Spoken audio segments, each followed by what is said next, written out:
Hey there guys, Steven here, and as you can probably tell from the name of this video, today we're going to be learning about the game of Connect 4 and how to win at it.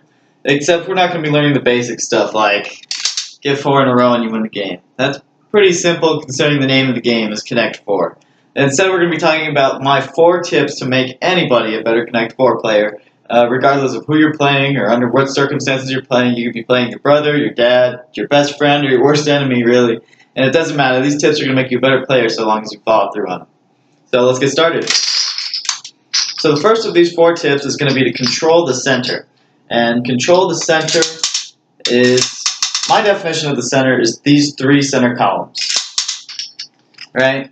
So by playing in these 3 center columns, you're going to leave yourself with a lot of options moving on in the game. You can go left if you want, you could go right if you want, you could go up if you want, you could take it any way you want. Whereas if you're forced out into the side columns, these 2 on either side, you're just not going to be able to move in all the directions that you would be able to if you're in the middle.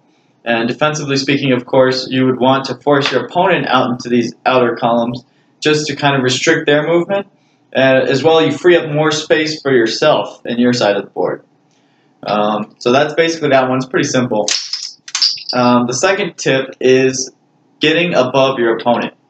So, getting above your opponent is going to look like this, just how it sounds, right? What you're going to want to do is you're going to literally want to cover your opponent. Say your board looks something like this. You've each had 4 moves, and now you look like that. So what you see here is that black has a huge advantage just because they've covered their opponent. What covering them does is it takes away a lot of their options, just because there's nowhere they could place their pieces to be next to their other pieces. And also, by placing your pieces on top of your opponent's pieces, is that you have a lot more places. You've freed up space up here. So your next place can go right here, or right here, and just like that, you just have a massive advantage by playing on top of your opponent because you free up more options for yourself, and you take away a lot of options for your opponent. You essentially have wasted their early turns, right? Okay, that brings us to our third step, which is diversity. And the thing about diversity is there are 3 planes of movement in Connect 4. You can win the game vertically, diagonally, or horizontally. And diversity means that you basically just want to diversify. You want to have horizontal, vertical, and diagonal movement. You don't want to have them all the same type. And something that might look like is something like this.